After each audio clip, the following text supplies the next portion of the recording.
Welcome to the Practice Squad Podcast, episode 13.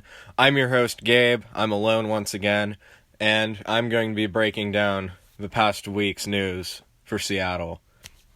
Before we get into the city's news, let's talk about the latest on some leagues and when they're considering to reopen. We're going to start with NASCAR, and they're going to be returning May 17th. That's really no surprise. There's not a lot of human contact there. There will be no fans. The same for UFC. No fans, but this will be back on May 13th. There's also an event on May 16th. Again, it makes sense. It's two people. Obviously, they'll get tested beforehand. For the NBA, the individual workouts at facilities are going to start on May 8th. For the playoffs, all players and essential personnel will probably go to Las Vegas or Disney World to stay. Sounds like a fun vacation. Your guess is as good as mine when the NBA is going to come back. They're going to take the safest approach possible. For the NHL, small group activities, they want that to happen by the end of May, and the season could resume in July or August. And I'm getting all this information from Mercury News. For the MLB, there's optimism that the league will come back in late June, and they'll play either an 80 or 100 game schedule, meaning 80 or 60 games. Us Mariner fans don't need to painfully watch. Now let's move into Seahawk news. On Monday, the Seattle Seahawks released center Justin Britt. Britt started 87 games with Seattle and was a decent center that got injured last year and missed 8 games. This saves the Hawks $8 million in cap space. Britt was the second highest paid center in the NFL behind center Mitch Morse for the Buffalo Bills.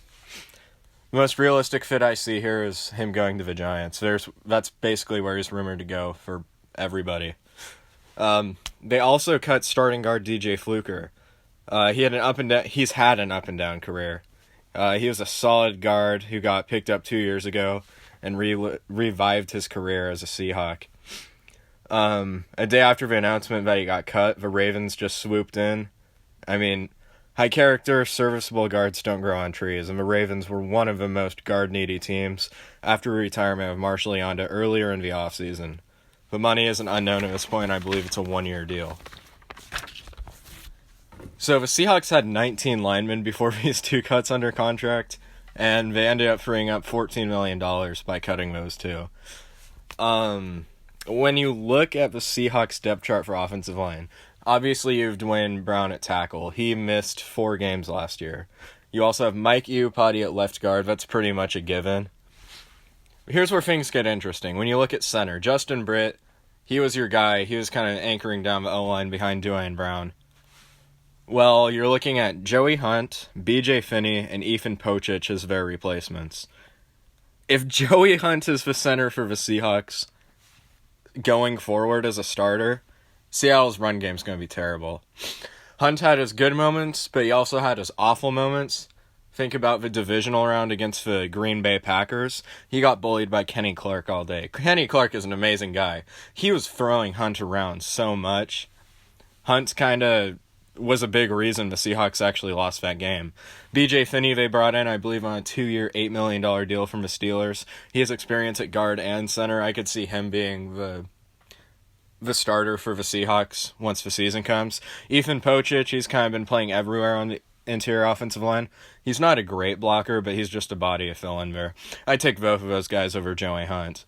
At right guard, we're thinking now, DJ Fluker's gone. They pick up Damian Lewis in the 3rd round. Damian Lewis is probably slated for a starting spot. The Seahawks think very highly of him. He's an amazing run blocker. He fits their system so well. We also picked up guard Chance Warmack. Warmack was pretty good for the Titans, went to the Eagles, bounced around a little bit. He's kind of fallen off. Maybe another DJ Fluker scenario. The other interesting part is the right tackle position. So they picked up Brandon Shell and Cedric Ogbui. I think that's how you say his name. In free agency. They really loaded up on free agent offensive linemen. Shell and Ogbui. Ogbui was a former first-round pick. He never panned out. Brandon Shell's the guy I'd expect to start over him. There's also Jamarco Jones there. So right tackle and center and maybe even right guard, there's going to be a lot of competition. Considering there's 19 linemen, I just named the realistic ones that are going to get a shot to start. So overall, the Seahawks lost experience, but they gained both youth and depth, and that made the cuts less painful. This also opens up the possibility of bringing back Jadeveon Clowney, Seattle's top edge rusher from last year. This would also take pressure off of the rookies, Darrell Taylor and Alton Robinson, to produce right away. Both of them are pretty raw prospects anyways. The Seahawks have $21.5 million. And a lot of teams are scared away from Clowney because they can't give him a physical due to the circumstances of a virus. And you kind of need a physical, especially when you're injury prone, to sign with a team. Michael Brockers couldn't get it done. That's why the Ravens didn't pick him up. When on the field, Jadeveon Clowney is great. And I think Seattle is going to give him the best option money-wise and contender-wise. Next on the list, we kind of segue to college football, the college football spectrum for Wazoo and Washington, while also talking about the Seahawks. So Seattle picked up 2 undrafted free agents, the 2 notable ones I'm going to be talking about. First one is Washington State quarterback Anthony Gordon. Go Cougs. He threw 400 yards 9 times last year, along with 48 touchdowns, and could be a steal if he can develop as a passer, accuracy and IQ-wise. That's a lot asking for a quarterback, though. Gordon's definitely a project. I mean, he's not a scrambler.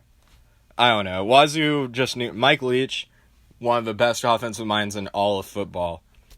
He knows how to work with QBs. Anthony Gordon, I don't see him making the roster over Geno Smith, but if they can utilize his potential, Gordon could be a scary player, and he could be a serviceable backup. The Hawks also signed UW wide receiver Aaron Fuller. I can't believe he went undrafted, honestly. He's a reliable target all 4 years for the Huskies. The thing is, he's not very fast or physical, but Fuller can make difficult catches. Let's peep to the Eastern Washington catch. I'll put that on right now. Press coverage, he leans into him just a little bit. Whoop, snags it, and a little bit of PI in my eyes. And how about the awareness of his right foot to put it down right inside the out-of-bounds marker? Wow, that was probably the best catch last year. And he also makes people miss in the open field. So these 2 guys, not a high chance that they make for roster. Honestly, I really hope they do, though. I'm a huge fan of both of these guys. So the last part I'm going to be talking about is absolutely no news for the Seattle Mariners. So let's go over my top 3 players I'm excited to see when baseball comes back. And it's not really the for sure guys like Haniger or, Kyle Seager, because you kind of know what you're going to get with them. I'm going to be talking about the young and up-and-coming guys who are on the 26-man roster. So no Kelenic. Obviously, Jared Kelenic would be number 1. That dude is going to be amazing. He's the future of our team. But these 3 guys are also part of our future. Number 3, Justin Dunn. He's a right-handed pitcher. He finally got called up last year. He started 4 games, but he only played 6.2 innings. In that time, though, he had a 2.7 ERA. That's not very bad for a rookie pitcher. His throws are mainly low 90 fastballs, along with some sliders, and high 80 changeups. So he throws changeups pretty hard. Dunn was acquired in the infamous trade for Mets fans. This is an amazing trade for us Mariner fans. That sent him and Jared Kelenic, along with Anthony Swarzark and Jay Bruce. Those 2 guys are in exchange for Edwin Diaz and Robinson Cano. Diaz had a stellar year with us a few years ago. I led the league in saves. The Mets thought they were going to get a good player out of him, and he kind of choked. And then Cano, we retained a lot of his salary. Cano's not the same player, though. And so far, we're totally winning this trade. When we're moving on to number 2, we have center fielder Kyle Lewis. He had 71 at-bats last year. He also had 6 home runs, only off his 268 average. He also had a 293 on-base percentage, and only being 24 will provide high upside, an extremely talented young outfield. The Mariners are stacked with center fielders, they're stacked with left fielders, they're stacked with right fielders. They're not going to be all ready this year, but there is just so much optimism for the Seattle Mariners that we have not had in a very long time. And number 1, I think some of you guys can guess this, is first baseman Evan Wyatt. There's no coincidence that we gave him a 5-year extension, as he is the future of our infield. Wyatt batted .293 with 18 homers with the Arkansas Travelers. He also had a .350 on-base percentage. That's great. Wyatt is on the 26-man roster and will be slated, hopefully, to play many games as a Mariner. And this is probably the quickest podcast you guys will ever see. It's hovering around 10-11 minutes. Make sure to show some love by liking, commenting what you like about it, what you don't like about what I said, and subscribing as well. I will see you guys tomorrow, Monday. It's going to be the last dance review for episodes 5 and 6, so make sure to stay tuned for that. This is Gabe. See everybody later. Pop it at your party with a bust down. With a beamer in the way, I take a bus down. I just saw the arena in the uptown. Put the fingers up in here, get you run down. Yeah, get you gunned down. Lashing out at me because I'm up now.